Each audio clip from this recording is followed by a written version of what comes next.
What's going on, everybody? All right, so this week I decided to go with a budget knife. Look at this thing. It is pretty amazing. I want to go ahead and throw this out there. This is the QSP Penguin. I usually don't do this at the beginning. This knife is the best knife, in my opinion, under $30. I made that statement on Blade HQ on one of their banners videos, and they read it and they were like, there's no way that knife is under $30. And when they went back and looked, sure enough, $29.66 with green micarta scales. Oh, how I love micarta. Look at that. I mean, just look at it. I mean, will you look at that? Just look at that.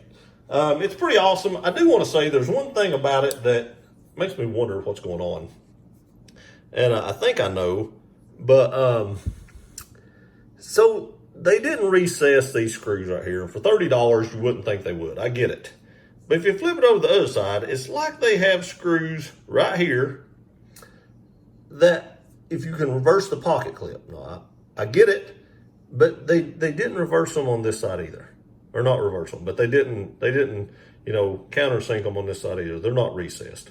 But every other screw but the pivot is recessed. These other two are recessed. These two are not.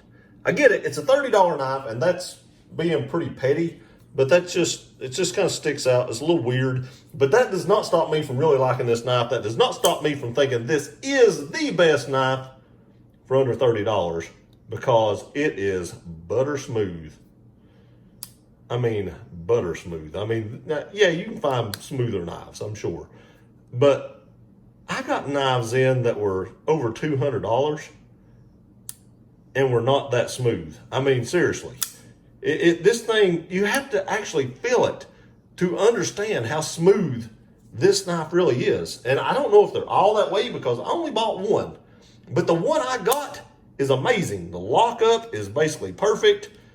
And it's amazing. Now, a lot of people won't like the sheep's foot blade, but I really like that. It's really easy to sharpen. I mean, I'm not a huge sharpening person. When you give me some crazy grind that's really hard for me to sharpen, I don't like it. I use the Wicked Edge. It's got nice flats on it so that I can clamp it in my Wicked Edge without any problems and sharpen it really, really easy. So some of the grinds I like is like Warncliffs. I love Warncliffe blades, sheepfoot blades. It's mainly because I'm a little lazy and I don't like sharpening other knives. Not saying I can't do it with it, but this is crazy easy. But let's get into the specs. Best knife under $30. Overall length. So let me get it lined up here. Each one of these blocks are an inch. Is 7.15 inches.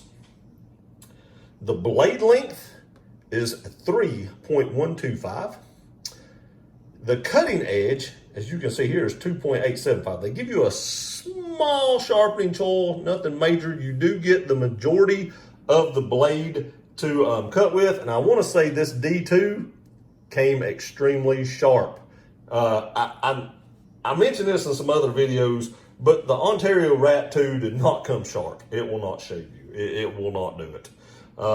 This will. It is extremely, extremely sharp. The blade width is 0.875. Well, actually, I guess that's this way. Almost an inch. The blade thickness is 0.12, so it's pretty thin.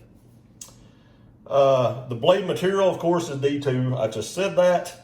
And it does have the awesome sheep's foot blade. I love that blade. That may be my opinion. Your opinion may differ. But I love the look of that blade. It's such a slicer. Does have a flat grind. And the handle length is 4 inches.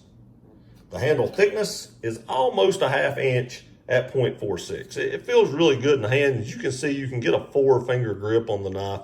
It does have some jimping here. The jimping isn't great. I will say that. But again, this knife is under $30. You can't say, hey, I want everything for $30. That's just not the way it works.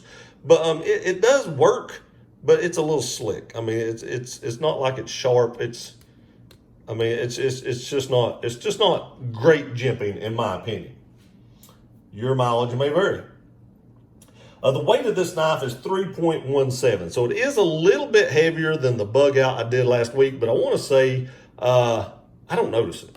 In the pocket, picking it up, holding it, messing around with it, I do not notice it. And I want to say I liked the fidget factor of the Benchmade, but this might take it. We'll have to wait and see.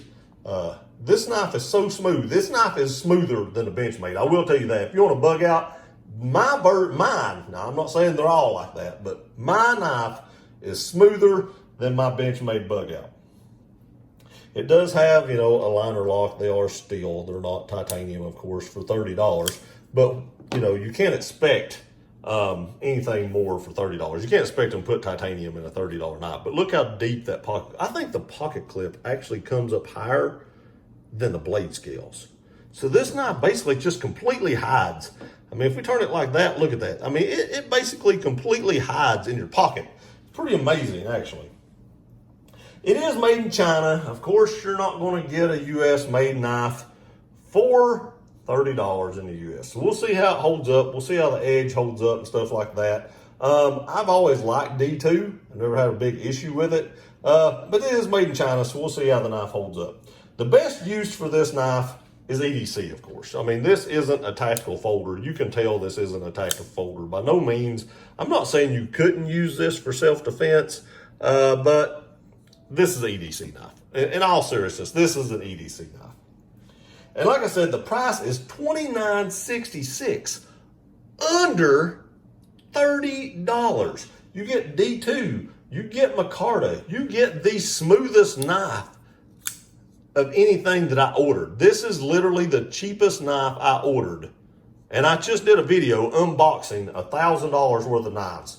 And actually, I have an Ace Biblio, one of the Giant Mouse Ace Biblio. So actually, it was over $1,200, almost $1,300 worth of knives I ordered. And this is the smoothest one, and it's the cheapest one. I just can't say, I can't express that enough, how smooth this knife is.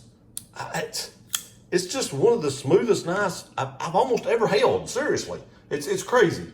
But I picked this up at Blade HQ. You'll see a lot of the knives that I actually buy and review, I buy from Blade HQ. They have quick shipping. Those people's always done me right there, so I keep going back. There's a couple places I order knives from as well, but this one did come from Blade HQ. I will tell you, after I left that comment on their knife banner, this knife basically sold out immediately. It's not in stock now. It was in stock before that. Gone. So if you want one of these, I would go to Blade HQ, sign up on their wish list, and they'll send you an email as soon as it comes back in stock, and then you can jump on it and get you one. Because I firmly believe that this thing is definitely worth $30 all day long. With just the materials they use, it's worth $30. I mean, it's amazing. There's, like I said, very, very minor criticisms, just the way the non-clip side of the scales have raised screws. I mean, it is what it is. I do want to say that this knife is pretty well perfectly centered. Let me see if I can get that in camera. Right there. It's pretty well perfectly centered. $30, perfectly centered. My Benchmade bug out was not centered when I got it. When I changed the scales on it, it now is perfectly centered. But when I got it, it was not perfectly centered. This is going to give a Benchmade a run for its money. If it wasn't for the D2 steel, if this thing had like S30V steel, I don't know. I might pick this. But we'll have to see because I ain't carried it yet. So give me a week to carry this. I'll be back. We'll, rank it on the 10 categories and just see how it stacks up against the bug out. I appreciate y'all watching this video. Please like, share, and subscribe. We'll see you next time.